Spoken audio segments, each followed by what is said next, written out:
दोस्तों, क्या आप भी उन्हीं लोगों में से हैं जो किसी कमाल के इंजीनियरिंग मार्बल को देखकर ये सोचने पर मजबूर हो जाते हैं कि यार ये इंजीनियर्स और साइंटिस्ट ने कैसे मुमकिन कर डाला, ये बना कैसे दिया। आप भी सोच में पड़ जाते होंगे, पहले मैं भी सोच में पड़ जाता था। वैसे पानी पे बने शानदार पुल आपका ध्यान जरूर खींचते होंगे, कभी नदी के बीच तो कभी गहरे समुद्र के बीच। कैसे सैकड़ों चैलेंजेस को पार करके इन विशाल पुलों को बनाया जाता है, जानेंगे आज के इस खास वीडियो में। नमस्कार, स्वागत है आपका हमारे चैनल में। दोस्तों, आपको बता दूं, अगर आप मेरे चैनल पर नए हैं तो अभी तुरंत ही मेरे चैनल को सब्सक्राइब करके मेरा मनोबल बढ़ाएं, जिससे कि मैं आपके लिए और अच्छी वीडियो ला सकूं। आइए बताते हैं कैसे बनते हैं मनमोहक पुल। दोस्तों, हम ये सब तो जानते ही हैं, पानी पर बने ये पुल हमारे जीवन का एक हिस्सा है, क्योंकि अगर ये ब्रिज ना हो तो ये शायद कई गाँव, कस्बे और शहर एक दूसरे से कटे ही रहते।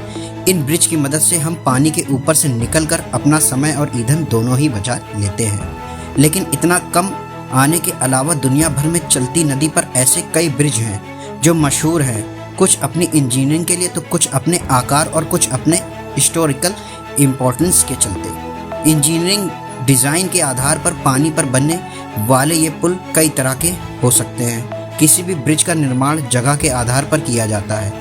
एक प्रकार का ब्रिज बनाना सभी जगह संभव नहीं, इसीलिए ब्रिज भी जगह के आधार पर ही बनाए जाते हैं। Beam bridge, suspension bridge, arch bridge, ये कुछ टाइप हैं। पानी पर बनने वाले इन पुलों के कोई भी पुल तब तक बाढ़ सहन कर सकता है जब तक उस पर पड़ने वाला भार डायरेक्ट या इनडायरेक्ट तरीके से जमीन में ट्रांसफर होता रहे। एक पुल में लाखों टन का भार हो सकता है, लेकिन फिर भी वो मजबूती से खड़ा रहता है, क्योंकि सारा भार खंभों पे टिका होता है और खंभों से होता हुआ जमीन में चला जाता है, जिससे ब्रिज को कोई नुकसान नहीं होता। लेकिन दोस्तों, पानी पर बनने वाले किसी ब्रिज की सबसे बड़ी चुनौतियों में उसकी फाउंडेशन बनाना ही होता है, और पानी जितना गहरा हो, ये चैलेंज भी उतना ही बड़ा होता है। फाउंडेशन मजबूत होना बहुत ज़रूरी है, क्योंकि आखिर ये पिलर ही तो होते हैं जिनके दम पर ब्रिज को स्थिर रखा जाता है। तो कैसे की जाती है इस फाउंडेशन को बनाने की शुरुआत, आइए समझते हैं। तेज बहाव वाले नदियों के ऊपर पिलर खड़ा करने के लिए इंजीनियर सबसे पहले एक स्ट्रक्चर बनाते हैं, और उसको बनाते समय पानी की अधिकतम और न्यूनतम गहराई, पानी के बहाव की गति, पानी के नीचे की मिट्टी, पुल का भार, पुल पर चलने वाले वाहनों का भार आदि बारीक से बारीक चीज़ों का हिसाब रखा जाता है। इसके बाद पुल की नींव का आकार तय किया जाता है, जिसके हिसाब से नींव बनाई जाती है। इस नींव को कॉलर डैम कहते हैं। पिलर बनाने के तरीके के हिसाब से कभी कॉलर डैम का स्ट्रक्चर सर्कल में होता है तो कभी स्क्वायर में। अब सवाल ये है कि आखिर ये कॉलर डैम बनता कैसे है। कॉलर डैम बनाने के लिए स्टील के लंबे लंबे पीसेस एक स्ट्रक्चर पर सेट किए जाते हैं, जिसमें इसे सर्कल या एक स्क्वायर शेप दी जाती है, और जब ये बनकर तैयार हो जाते हैं तब इन्हें पानी के अंदर डाल दिया जाता है।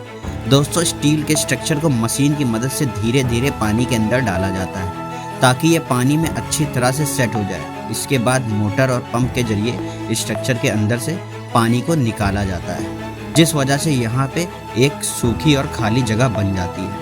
इसी सूखी खाली जगह पर फिर पिलर बनाने का काम शुरू किया जाता है, जहाँ कई सारे वर्कर एक साथ लगकर इस जगह पे पिलर बनाते हैं। हालांकि हर जगह इस तरह से काम नहीं किया जा सकता।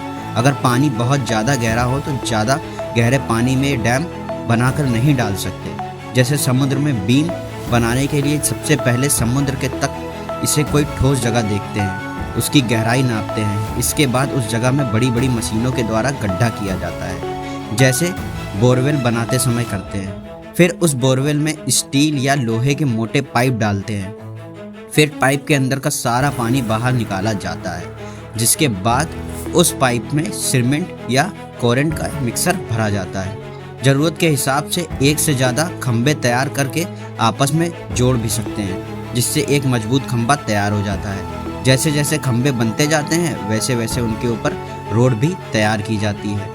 जब 2 खंभे बनकर तैयार हो जाते हैं तब सबसे पहले बड़ी बड़ी मशीनों के द्वारा बड़े बड़े उन खंभों को जोड़ा जाता है, और ये सीमेंट के ब्लॉक से किसी दूसरी जगह तैयार किया जाता है।